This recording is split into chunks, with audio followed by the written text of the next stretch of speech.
Bien, pues vamos a continuar ya con la última sesión de la mañana. Vamos un poco apretaditos de tiempo, pero yo tranquilizaría también a los que se han quedado con ganas de hacer preguntas, de que vamos a estar comiendo todos juntos y que podemos debatir e intercambiar opiniones de todo tipo, aparte de la que suscite esta última sesión. En realidad la sesión estaba concebida como un todo, como habrán visto en el programa, y este segundo aspecto es complementario, pero no menos apasionante. Participación ciudadana y comunicación europea en el proceso de construcción europea. Y para abordar, como digo, este tema apasionante, porque después de la base que nos han dado los ponentes precedentes sobre el nacionalismo y el federalismo, creo que el reto de la participación ciudadana en las nuevas instituciones europeas creo que es insoslayable y por tanto tenemos a dos expertos conocedores de ese proceso y de las dificultades del mismo, como se aprecia incluso en algún título de ponencia, y por tanto voy a dar paso ya a la primera de las personas, en este caso Susana del Río, que tiene una formación similar a la mía en origen, licenciada en Geografía e Historia. Me ha gustado ver eso en el currículum, porque ya no se dice nunca licenciado en Geografía e Historia, que era la licenciatura que nosotros teníamos en tiempo, pero al mismo tiempo tiene una formación que refleja muy bien lo que es ya la nueva institución europea, ¿no? Y el desarrollo de las instituciones europeas, ¿no? Una formación diversa que la lleva a doctorarse en Ciencias Políticas y Sociología, y que la lleva a especializarse en múltiples campos, pero todos ellos relacionados, como se aprecia en sus publicaciones, con ciudadanía y gobernanza, y en todos estos temas tan interesantes, como he señalado antes, y tan determinantes para la Europa que se avecina, ¿no? Su último libro, que se llama Europa, Proyecto y Proceso, es precisamente la base de la intervención que va a realizar esta mañana aquí, y que lleva por título Europa, Proyecto y Proceso, la democracia europea y su modelo constitucional. Tiene la palabra cuando quiera.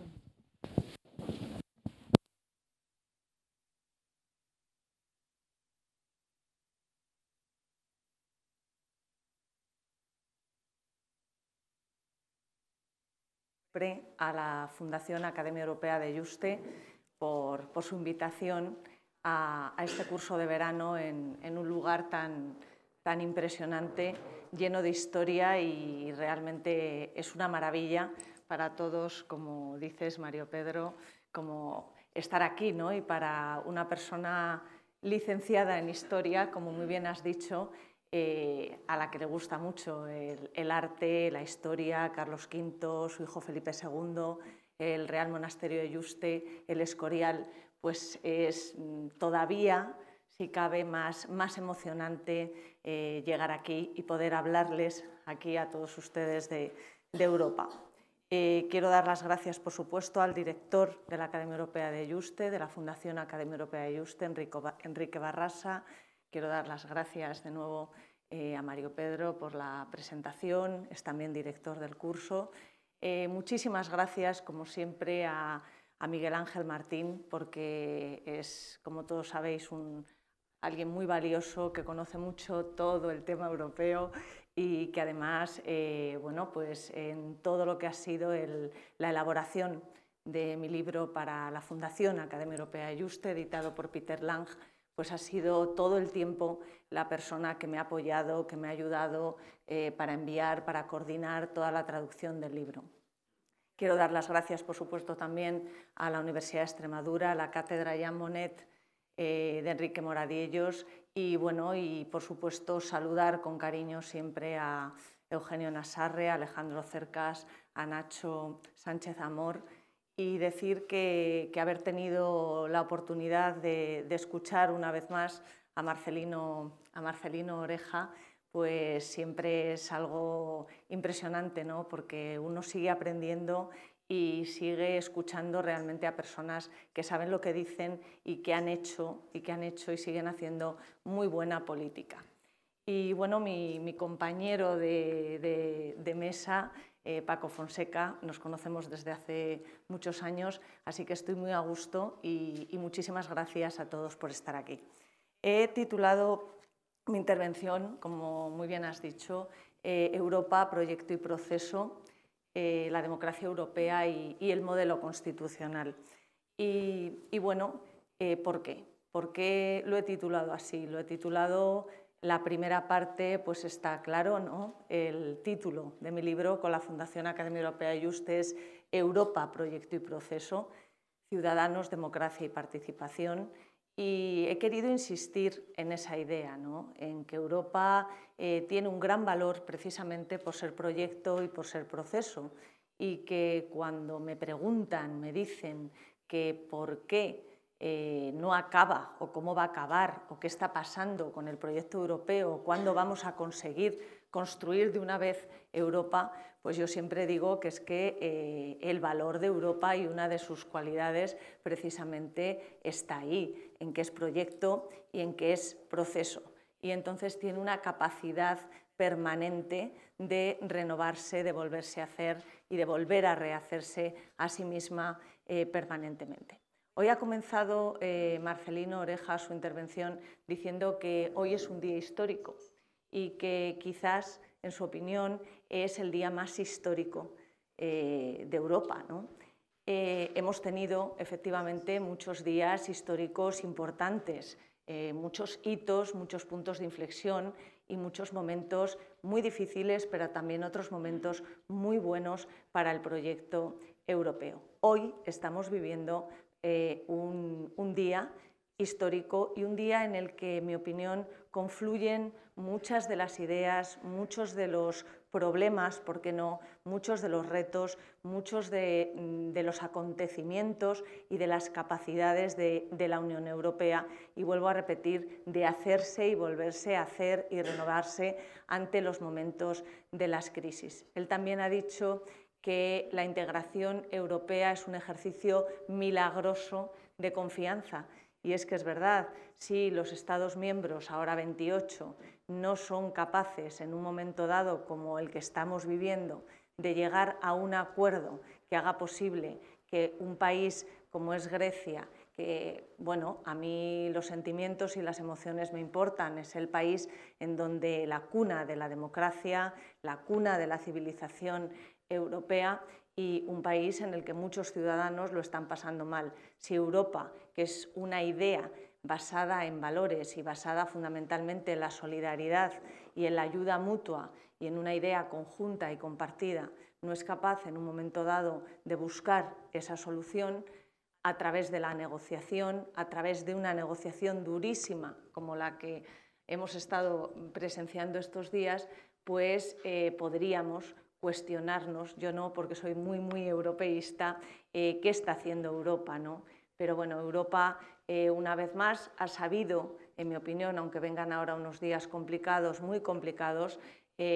sobreponerse, y ha sabido una vez más, a través de la negociación, a través de la búsqueda del consenso, conseguir ese acuerdo que todos estábamos deseando. Respecto al tema de la democracia, siempre he comentado que la democracia representativa se complementa con la democracia participativa, y de hecho muchas veces cuando me traducen algunos artículos o el propio libro de Europa, Proyecto y Proceso, siempre miro muy cuidadosamente si lo han traducido así, porque para mí no es lo mismo decir o entender o leer democracia representativa complementada por la democracia participativa a leer democracia participativa complementada por la representativa. En mi opinión, la democracia representativa es la que tiene que llevar el timón, y si no tenemos una democracia representativa de calidad, es muy difícil, por no decir imposible, que podamos tener una democracia participativa de calidad. Y aquí digo lo mismo que he dicho muchas veces en relación a la comunicación, cuando escribo sobre comunicación integral europea. Realmente no todo vale. No todo vale en participación, no todo vale en movimientos democráticos o que se hacen llamar democráticos, no todo vale en representatividad, Pero es que, claro, en representatividad el tema es mucho más importante. ¿Por qué? Porque cada uno tenemos nuestro trabajo, tenemos nuestra labor. Un arquitecto, un fontanero, un profesor, cualquier persona tiene un trabajo diferente y sabemos desempeñar ese trabajo. Un profesor, un académico. Y un diputado y un político es una persona que ha sido votada por los ciudadanos para que desempeñe, para que ejerza su papel de representante, ¿no?, ante unas instituciones, ante unos países, etc. Por lo tanto, y lo digo así, lo estoy diciendo últimamente muchas veces, yo siempre he trabajado los modelos de participación ciudadana. Mi tesis doctoral fue sobre participación de la sociedad civil en la Unión Europea, desde la CIG 96 hasta la elaboración del proyecto de Constitución Europea. Y ahora siempre he defendido, por supuesto, la participación. Siempre he dicho que muchas de las ideas que presentan las organizaciones de la sociedad civil en los foros, en el Parlamento, a los eurodiputados, en los debates, son ideas que luego muchas veces se han volcado y han tenido su reflejo en los diferentes tratados y, por supuesto, en el que fue el proyecto de Constitución Europea. Siempre lo he defendido, lo seguiré haciendo y buscando esos espacios para esa participación responsable y para esa participación coherente y de sincronías con el Parlamento Europeo, con los eurodiputados fundamentalmente, pero también a otros niveles, ¿no?, a otros niveles de política y a otros niveles de parlamentos. Y ahora siento la responsabilidad desde mi parte de estudiosa, ¿no?, desde una perspectiva académica en temas europeos y fundamentalmente en relación a participación y comunicación, de decir que tenemos que todos ejercer una responsabilidad compartida, políticos, ciudadanos, representantes, periodistas, para que de nuevo Europa y de nuevo la política en general recupere la calidad, para que la democracia supranacional europea recupere su calidad y su credibilidad a los ojos de los ciudadanos. Hace poco, en un par de conferencias con Íñigo Méndez de Vigo, recuerdo precisamente la presentación del libro Europa, Proyecto y Proceso en Madrid, estaba Alejandro y, por supuesto, Enrique. Yo siempre digo que creo en la política y en los políticos. Y Íñigo, un día en otra conferencia, Upgrading Europe, dijo, anda, y es verdad, y lo digo muy alto, porque el que haya habido, que es verdad, muchos casos de corrupción en diferentes grupos políticos,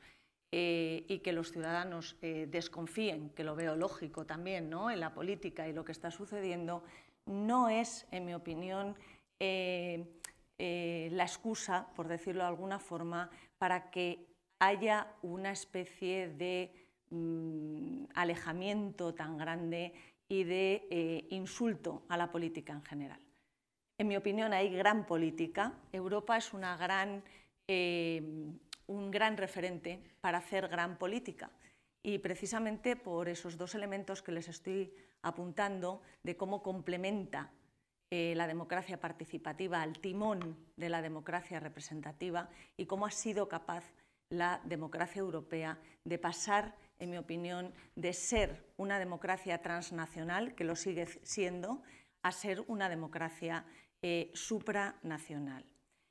Cuando miramos los grandes hitos de la participación y de la comunicación, porque claro, para que haya una participación de los ciudadanos en la Unión Europea, está claro que antes seguramente tiene que haber habido una estrategia y un impulso comunicativo muy importante desde las instituciones europeas, para que el ciudadano de a pie, para que los jóvenes se enganchen y conecten con el proyecto europeo. Tengo que decir que desde la CIG 96, Conferencia Intergubernamental de 1996, hasta hoy, los logros han sido enormes en relación a la comunicación y en relación a la participación. ¿Por qué? Porque aunque sí que es verdad que medimos muchísimas veces la participación en base a cuál es la participación en las elecciones al Parlamento Europeo, hay también una participación muy importante, permanente, a través de los nuevos canales que las instituciones europeas ponen en marcha y ponen a favor, ¿no?, de los ciudadanos y de su voz para que digan y para que comuniquen.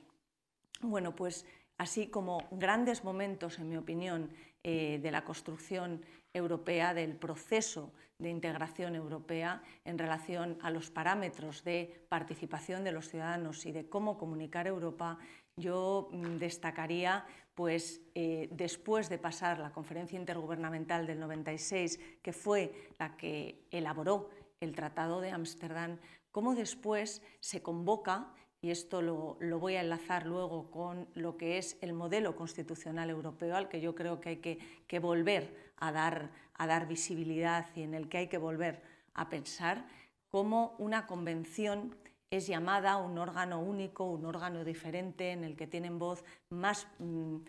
voces, por supuesto, de parlamentos nacionales, diputados, eurodiputados, representantes de distintas organizaciones de la sociedad civil,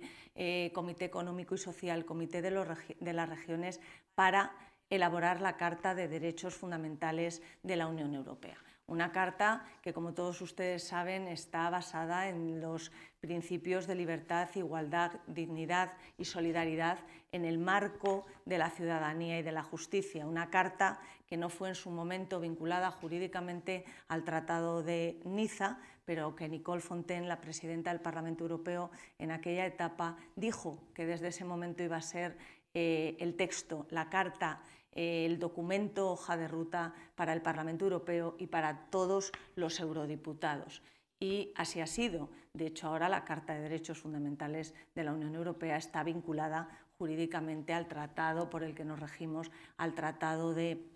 Lisboa. Cuando se convoca una segunda convención para la elaboración del proyecto de Constitución Europea, yo creo que ese momento es el momento al que tenemos que volver. Pienso que después de todos estos momentos, ¿no?, de emergencia de nuevos partidos políticos, como puede ser Podemos, o de nuevos movimientos que de alguna forma a veces incluso se unen, como ha pasado en Grecia, a partidos de otro color político completamente diferente, como puede ser la extrema derecha, pienso que es el momento de volver a articular, de volver a formular, conservando los valores, los principios y el método de decisión de la Unión Europea básico, los pilares fundamentales, pero también dando la posibilidad a que una nueva convención, sería la tercera, volviese a retomar las riendas de Europa y volviese de alguna forma a ser capaz de elaborar, de escribir una Constitución europea. Cuando en el referéndum, y esta etapa de referéndums la estamos viviendo con especial interés, ¿no?, después del referéndum de Grecia, cuando el referéndum para la Constitución Europea pues bueno, hace que la Constitución se paralice, se bloquee, y el parón tan enorme por los noes de dos países tan importantes como Francia y Holanda, hay un momento en el que las instituciones europeas, los partidos políticos, los grupos parlamentarios de todos los colores deciden, piensan que hay que hacer, que hay que establecer otras fórmulas, otras maneras de llegar al ciudadano, pues con proyectos como puede ser Europa con los ciudadanos de la Comisión Europea, con la renovación de sus web, con una interactividad importante, con el proyecto Ágora, por ejemplo, del Parlamento Europeo, etc. Y es ahí cuando, en mi opinión, la democracia representativa y la democracia participativa, las vuelvo a nombrar, se complementan de verdad con un ejercicio democrático y con una fórmula democratizadora de verdad que impulsa y que realmente es constructiva en relación a la Unión Europea. El movimiento europeo, el Consejo Federal del Movimiento Europeo, ha hecho siempre una labor muy importante también en este sentido, y yo creo que tenemos que seguir caminando por ahí. Cuando se elabora el proyecto de Constitución Europea hay un título muy bonito, el título sexto, que es el título Vida Democrática de la Unión, en el que en los artículos 46 y 47 se enuncian la democracia representativa y la democracia participativa. Y es en la democracia participativa cuando se consigue, por la permeabilidad de los miembros de la Convención Europea, que las peticiones de los representantes de las organizaciones no gubernamentales decidan que se va a incluir el párrafo dedicado a la iniciativa, en ese momento llamada Iniciativa Legislativa Ciudadana Europea, por la que 1 millón de ciudadanos de un número significativo de países, ahora está establecido que son 7 en el Tratado de Lisboa, puedan invitar a la Comisión Europea para que ésta comience un proceso legislativo en relación a esa petición. Yo he seguido el proceso desde que se incluye, como digo, en el artículo 47 del proyecto de Constitución Europea la Iniciativa Legislativa Ciudadana, ahora denominada Iniciativa Ciudadana Europea, un proceso de 12 años, desde el año 2002 hasta el 2012, el 1 de abril del 2012 fue cuando entró en vigor, y de hecho en el mes de febrero he estado 2 veces en el Parlamento Europeo, invitada por la AFCO, por la Comisión de Asuntos Constitucionales, para pensar y repensar cuáles son los pros y cuáles son también las dificultades para las organizaciones de la sociedad civil que lanzan una iniciativa y luego esa iniciativa a lo mejor no tiene luz verde por la Comisión Europea. Siempre he dicho que la Iniciativa Ciudadana Europea no es todo en la participación, es más, en mi opinión, es algo más, es una conquista, es algo que se consigue integrar en el proyecto de Constitución Europea y continúa en el Tratado de Lisboa, y que ha servido muchísimo para 2 temas fundamentales. Uno, para mover la democracia en Europa, para escuchar a los diferentes representantes de las organizaciones no gubernamentales, para poder saber cuáles son las ideas para que Europa y la Unión Europea continúen avanzando. Y luego, además, he comentado muchas veces en la Comisión Europea y también ante la AFCO, ante la Comisión de Asuntos Constitucionales del Parlamento, que es que la Iniciativa Ciudadana Europea en sí misma tiene un poder comunicativo enorme. Tiene un poder comunicativo enorme, ¿por qué? Pues porque como para que una iniciativa consiga tener luz verde tiene que adecuarse al marco de valores, al marco de funcionamiento, a las reglas y a la normativa de la Unión Europea y de sus instituciones, las personas, las entidades que presentan una iniciativa tienen también que conocer cuáles son esos parámetros, cuál es esa normativa y cuáles son los elementos que van a hacer posible que tenga luz verde o que se paralice, ¿no? A mí me parece muy bueno que haya filtros y además ha dicho Marcelino Oreja que el tema, pues las instituciones, ¿no? Las instituciones, en mi opinión, tienen que recuperar siempre el ser referentes. ¿Por qué? Porque quizás en un momento dado en el que, como ahora, la política en sí misma ha perdido credibilidad a los ojos de los ciudadanos, que hay que recuperarla, por supuesto, son las instituciones las que vertebran y las que hacen posible realmente que sigamos teniendo unos puntos de referencia, y más si una de las instituciones es la institución que nos representa a todos los ciudadanos europeos. Luego, por ejemplo, en las elecciones al Parlamento Europeo, desde el 2004, las elecciones 2009, las recientes elecciones del año pasado, del 25 de mayo de 2014, aquí en España, ha habido hitos en la comunicación. Por ejemplo, en el 2009 fue el momento en el que el Parlamento Europeo por primera vez estuvo presente en las redes sociales, en Facebook, Twitter, etc. Pero ahora, en las elecciones 2014, ha sucedido algo completamente, un salto hacia adelante importantísimo, y fue el debate televisado, por ejemplo, entre los candidatos a ser presidente de la Comisión Europea. Ese debate fue espectacular. Ese debate realmente fue un debate en clave europea. Fue un debate en el que no nos perdimos a ver dónde estaba Europa en las propuestas o en las opiniones o en las réplicas de uno y otro candidato. Fue el debate en el que realmente el parámetro europeo, lo que es Europa y el por qué es importante que votemos en unas elecciones europeas, porque de ahí va a venir determinado lo que vaya a suceder y lo que se vaya a legislar los siguientes 5 años, los ciudadanos veían ahí claramente ese poder. En cambio, muchas veces, no digo siempre, los debates entre los políticos nacionales quizás se vuelve pues a los temas más domésticos, a los controvertidos temas nacionales en clave nacional, y digamos que en vez de debatir en versión europea, como comento muchas veces, pues se debate en versión más nacional. Hay una frase de Georges Bernard Shaw que dice que si has construido un castillo en el aire no has perdido el tiempo. Es ahí donde debería estar. Ahora debes construir los cimientos debajo de él. Yo siempre he pensado y siempre he defendido y he dicho que los cimientos de la Unión Europea están ahí. Son unos cimientos fuertes, son unos cimientos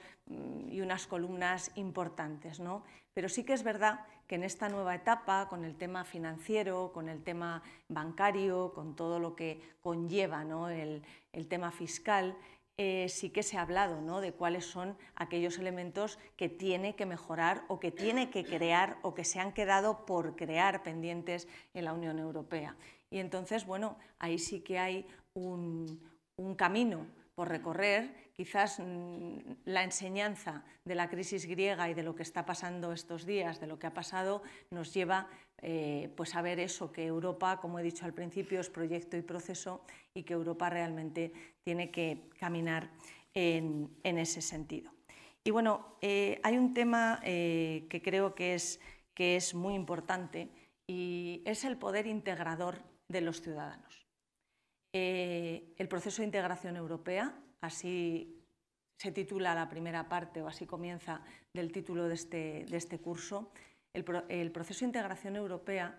siempre ha tenido el ciudadano en el centro del proyecto, ¿no?, y del proceso. Pero es verdad que hay momentos en el que eso se olvida, pero es que hay otros momentos en los que no es que se olvide, sino que lo que sucede es que hay que atender otras cuestiones, como he dicho antes, de índole más política, de gran política, sin olvidar, por supuesto, a los ciudadanos, sin olvidar la solidaridad y sin olvidar todos lo que son los valores de la Unión Europea. Esa responsabilidad compartida que antes he comentado es sin duda un ejercicio que puede hacer posible, y yo confío que así sea, porque yo también soy positiva y soy una europeísta convencida, aunque por supuesto tenga que muchas veces pues analizar, ¿no?, y ver los temas que tenemos que conseguir seguir trabajando, y más ahora, pero realmente yo creo que ese ejercicio de responsabilidad compartida tiene que hacernos salir de esta etapa de crisis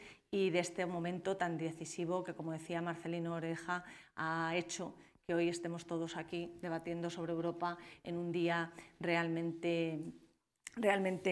histórico. Para terminar, pues comentar eso. Las palabras claves de mi intervención son responsabilidad compartida, Europa, como decía Eugenio Nassarre, el auténtico europeísmo es federalista. Yo también creo lo mismo. Vuelvo a recuperar la frase de Marcelino Oreja, cuando decía que la integración europea es un ejercicio y un milagro de confianza mutua. Creo que la confianza está ahí. Y bueno, tengo que decir, he dicho antes que creo en la política y en los políticos, y que realmente él no está ahora aquí, pero a mí me parece, él ha hablado también de las personas, y justo yo había escrito bastante antes que él es un gran político y que es también una gran persona. Con lo cual tenemos que saber mirar a esos políticos que hacen política, que hacen gran política, que tienden la mano a los ciudadanos, que piensan en los ciudadanos cuando tienen que pensar y tienen que participar, y que hacen política cuando lo requiere la situación económica, etc. Un apunte que se me ha olvidado comentar es que cuando se pasa de la unión económica a la unión política, hay algo que siempre he pensado que es muy interesante, porque así cuando yo recibí esa noticia o me dieron esa información, estaba escribiendo mi tesis doctoral y pensé, este dato va a estar ahí siempre, y lo voy a decir muchas veces, y lo escribí. Cuando la Comisión de Asuntos Institucionales del Parlamento Europeo pasa a denominarse Comisión de Asuntos Constitucionales. Por eso hoy he hablado de modelo constitucional europeo, centrándome en las dos convenciones, pensando que cuando salgamos de esta situación tenemos que elaborar y tenemos que trabajar de forma conjunta y con sincronías hacia una tercera convención europea, con todas esas voces, con todos esos representantes. Y luego también pues acabar con una frase que está en el libro Europa, Proyecto y Proceso, diciendo de nuevo que creo en el proyecto, que creo en el proceso y que ahí está parte del poder y de la capacidad de Europa. En ser proyecto y proceso son dos cualidades. Y es una frase de Susana Tamaro, que escribe en el libro Donde el corazón te lleve. Es la frase que aparece al principio de mi tesis doctoral y es la frase que más de 10 años después está en el libro Europa, Proyecto y Proceso. Y dice, cada vez que te sientas extraviada y confusa, piensa en los árboles y recuerda su manera de crecer. Raíces y copa han de tener la misma medida. Has de estar en las cosas y sobre ellas. Solo así, cuando llegue la estación apropiada, podrás llenarte de flores y de frutos. Muchísimas gracias.